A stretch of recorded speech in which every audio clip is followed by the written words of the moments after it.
Olá, professor, tudo bem? Eu sou Adão de Sá, do curso de Direito Matutino, quarto período. E o princípio que eu escolhi para apresentar o meu trabalho foi o princípio da isonomia, né? E aí é importante, e dentro desse princípio a gente acaba aqui observando, né, que ele tem, são dois, se divide em dois, no caso é o formal e no caso o material.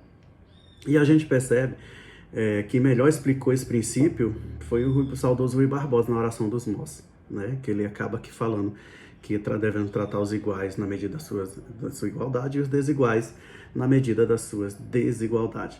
Então, a gente e acaba percebendo nas próprias falas dessa oração que o Rui Barbosa fez, que ele acaba tendo uma preocupação maior com o princípio formal, aliás, com o princípio material, né? Então, e aí falando, diferenciando os dois princípios, o formal e o material, o formal nós temos que é aquele que vem expresso dentro do texto de lei, que ele vem falando sobre a igualdade dentro do texto de lei. E já o material, ele vem expresso dentro do próprio CPC.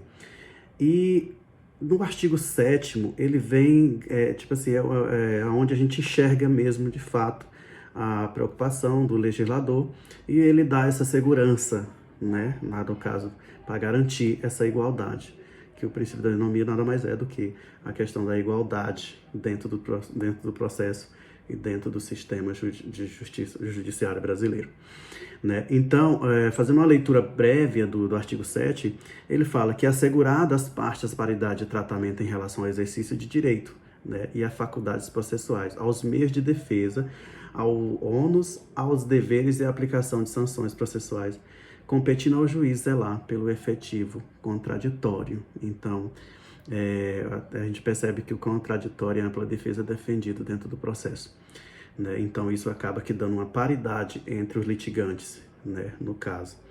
Então, pessoal, mas a gente observa também que dentro do próprio Código Civil, do CPC, o Código de Processo Civil, a gente acaba aqui observando no artigo 53, que ele vem reforçando essa ideia do artigo 7, que ele fala, um exemplo claro do tratamento desigual dentro dos desiguais, fazendo essa igualdade, né, que ele fala que, o artigo 53, é competente o foro ao inciso 1º, ele fala que para ação de divórcio, separação, anulação de casamento e reconhecimento ou dissolução de união estável, a linha A, de domicílio do guardião do filho incapaz. Então, qualquer ação que seja tratada dentro do processo que digamos, de uma dissolução de união estável e etc., essa preferência é um privilégio, digamos assim, para quem tem um filho incapaz. Então, a gente acaba aqui percebendo isso, essa junção dentro do sistema. E dentro do próprio artigo 53, a gente percebe também uma contradição do que seria, digamos assim, uma violação do próprio princípio, que ele fala no inciso 3º do artigo 53, a linha F, que ele fala da sede de serventia notarial ou registro para a ação de separação do dano por ato praticado em razão do ofício. Então, ele acaba aqui dando, digamos assim, uma preferência, um privilégio para o cartório, para o sistema notarial dos cartórios. No caso de uma ação de reparação de dano de uma pessoa física, digamos assim, uma pessoa humilde que não tenha condições de dar continuidade nessa ação, ela teria que ir até a sede do cartório para poder entrar com ação contra a serventia notorial. Então, isso acaba que a gente percebe uma violação. Então, há uma contradição. Dentro do próprio código do CPC, a gente percebe que uns artigos faz essa defesa e outros acabam se contradizendo e afastando e fazendo essa violação, né? Então, também é notório, professor, dentro do próprio artigo 98 do CPC, que é o artigo que fala da gratuidade da justiça, que também seria um reforço dessa tratativa de equiparar os desiguais, né? A gente percebe que esse artigo ele é um artigo que dá a gratuidade da justiça, ele fala dos pontos e as regras para poder conceder tal gratuidade. Ele acaba no parágrafo 8º dando de certa forma, um privilégio aos cartórios, para que eles possam obter a gratuidade da justiça.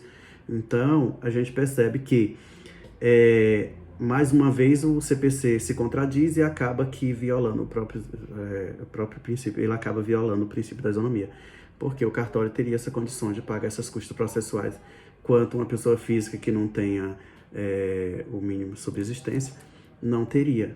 Então, a gente percebe dentro do artigo 53, no inciso 1º, a linha A, ele acaba aqui mostrando um claro exemplo do que seria essa isonomia, do que seria esse tratamento igual, e já no mesmo artigo, no inciso 3º, na linha F, ele acaba aqui violando o próprio princípio. Então a gente poderia citar vários exemplos onde esse sistema é defendido e onde ele também é violado.